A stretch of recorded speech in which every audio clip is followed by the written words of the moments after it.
नमस्कार, आप देख रहे हैं एनएमएफ न्यूज और मैं हूं आपके साथ शाफनी पटनायक। भारत के राजसी परिवारों की भव्यता और विरासत हमेशा से ही चर्चा का विषय रही है। इन परिवारों की कहानियां न केवल इतिहास के पन्नों में दर्ज है, बल्कि आधुनिक समय में भी ये अपनी चमक बिखेरते हैं। ऐसा ही एक नाम है सिंधिया खानदान, जिसकी शाही विरासत और राजनीतिक प्रभाव आज भी सुर्खियों में बना रहता है। केंद्रीय मंत्री ज्योतिरादित्य सिंधिया के बेटे महा आर्यमन सिंधिया ने हाल ही में मध्य प्रदेश क्रिकेट एसोसिएशन के अध्यक्ष के रूप में अपनी नई पारी शुरू की। पिता और दादा की तरह ही राजसी ठाट बाट और प्रभावशाली व्यक्तित्व के साथ महा आर्यमन न केवल क्रिकेट की पिच पर बल्कि सियासी गलियारों में भी अपनी मौजूदगी दर्ज कराते आ रहे हैं। अमेरिका के प्रतिष्ठित कॉलेज से पढ़ाई कर चुके महा आर्यमन की जीवन शैली और उनकी कुल संपत्ति भी उतनी ही चर्चा में रही जितनी उनकी नई जिम्मेदारी। आइए जानते हैं इस युवा शाही वारिस के करियर और संपत्ति की कहानी, जो राजसी परंपरा को आधुनिकता के साथ जोड़ रही है।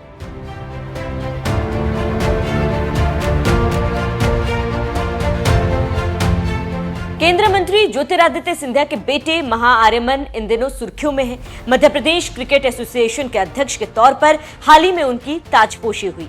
पिता और दादा के नक्शे कदम पर चलते हुए क्रिकेट की पिच ने महा आर्यमन ने सियासी पारी शुरू कर दी। दरअसल महा आर्यमन मध्य प्रदेश क्रिकेट एसोसिएशन के नए बॉस बन गए हैं। इस खास मौके पर पिता ज्योतिरादित्य सिंधिया भी बेटे के साथ मौजूद रहे। महा आर्यमन एमपीसीए के इकलौते दावेदार थे, इसलिए उन्हें निर्विरोध अध्यक्ष चुना गया। लेकिन क्या आपको पता है कि महा आर्यमन ने अपने पिता और दादा का एक बड़ा रिकॉर्ड तोड़ा है? जी हाँ, ये बहुत ही दिलचस्प बात है। महा आर्यमन एमपीसीए के इतिहास में सबसे युवा अध्यक्ष चुने गए। इससे पहले पिता ज्योतिरादित्य सिंधिया ने 35 साल की उम्र में एमपीसीए अध्यक्ष का पद संभाला, जबकि दादा माधवराव सिंधिया 37 साल की उम्र में एमपीसीए के अध्यक्ष चुने गए थे। और महा आर्यमन दोनों का रिकॉर्ड तोड़ते हुए महज 29 साल की उम्र में एमपीसीए के अध्यक्ष पद पर काबिज हुए। सबसे पहले, जैसे पहले भी कहा है, मैं सबको धन्यवाद कहना चाहूँगा कि उन्होंने मुझे ये जिम्मेदारी सौंपा है। मेरे लिए ये एक बहुत भावुक मोमेंट है, समय है, क्योंकि मेरे परिवार ने हमेशा क्रिकेट को अपने दिल में रखा है और अपने दिमाग में रखा है जब वो काम करते हैं। तो मैं भी इसी तरह क्रिकेट को बढ़ावा देना चाहूँगा, लोगों के साथ काम करना चाहूँगा और एक टीम की तरह क्रिकेट को मध्य प्रदेश में आगे लेके जाना चाहूँगा। सर, निर्विरोध आपको चुना गया है, तो क्या कहना चाहेंगे? यही एक उदाहरण है, जो मैंने कहा है कि यही एक उदाहरण है कि मध्य प्रदेश क्रिकेट एसोसिएशन एक परिवार है, और जब एक परिवार निर्णय लेती है, साथ में निर्णय लेती है, तब कोई एक दूसरे के अगेंस्ट नहीं जाता। बता दें कि बहुत ही कम उम्र में सफलता पाने वाले महा आर्यमन 17 नवंबर 1995 को जन्मे थे। महा आर्यमन सिंधिया की शुरुआती पढ़ाई देहरादून के दून स्कूल में हुई। इसके बाद आगे की पढ़ाई के लिए वो अमेरिका चले गए। यहाँ उन्होंने येल यूनिवर्सिटी से पॉलिटिकल साइंस एंड गवर्नमेंट में बैचलर डिग्री ली। इसके बाद उन्होंने लंदन स्कूल ऑफ इकोनॉमिक्स में इंटरनेशनल रिलेशंस और अफेयर्स की पढ़ाई भी की। एक और खास बात ये कि महा आर्यमन सिंधिया को मध्य प्रदेश में युवराज भी कहा जाता है। महा आर्यमन की पढ़ाई पूरी होने के बाद उन्होंने कई सेक्टर्स में काम किया। महा आर्यमन की पेशेवर यात्रा पर नजर डालें तो साल 2014 में उन्होंने भूटान के ग्रॉस नेशनल हैप्पीनेस सेंटर से इंटर्नशिप से करियर की शुरुआत की थी।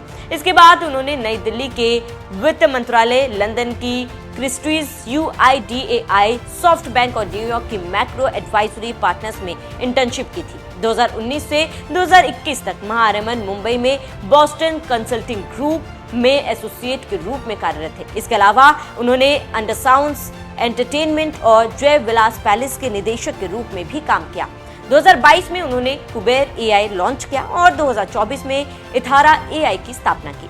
साल 2022 में महा आर्यमन ने अपने साथी के साथ मिलकर स्टार्टअप माय मंडी की स्थापना की, जो ऑनलाइन ताजी फल और सब्जियां सप्लाई करने वाला स्टार्टअप है। मार्च 2024 तक इसने $2.33 मिलियन का रेवेन्यू हासिल किया। कंपनी की वैल्यू लगभग $8.12 मिलियन तक पहुंच गई। इसे रियल टाइम्स एस्केलेटर फंड और लेट्स वेंचर से $2.06 मिलियन की फंडिंग भी मिली।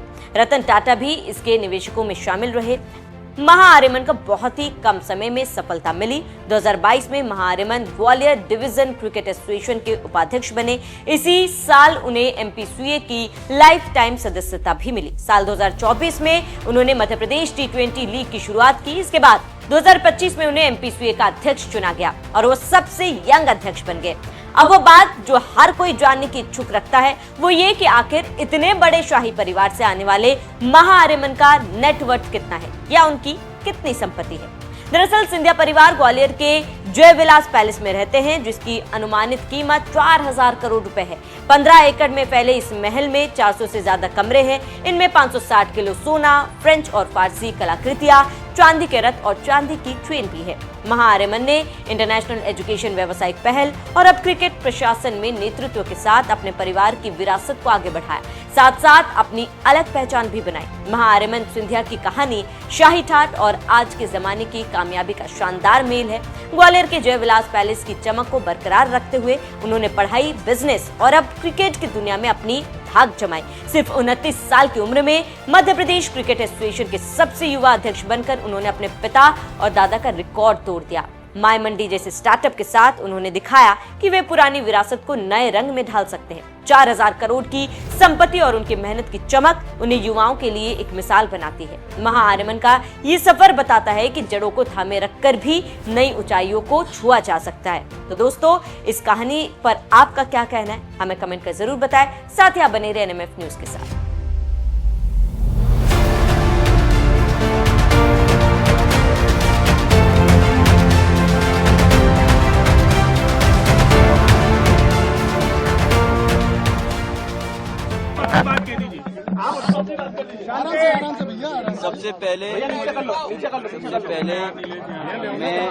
सबसे पहले मैं अपनी मध्य प्रदेश क्रिकेट एसोसिएशन की जो सारे सदस्य हैं, जो सारे परिवार है, मैं उनको धन्यवाद कहना चाहूँगा।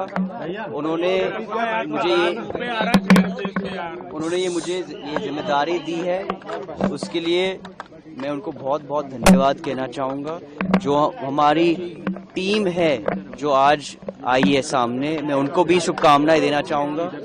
जो पिछले 6 साल से हमारे प्रेसिडेंट है अभिलाष जी, संजीव जी, जो उनके साथ है पवन जी, नवनीत जी, संध्या जी, उनको सबको मैं धन्यवाद कहना चाहूँगा जो 6 साल में उन्होंने मध्य प्रदेश क्रिकेट एसोसिएशन के लिए किया है। इन 6 साल में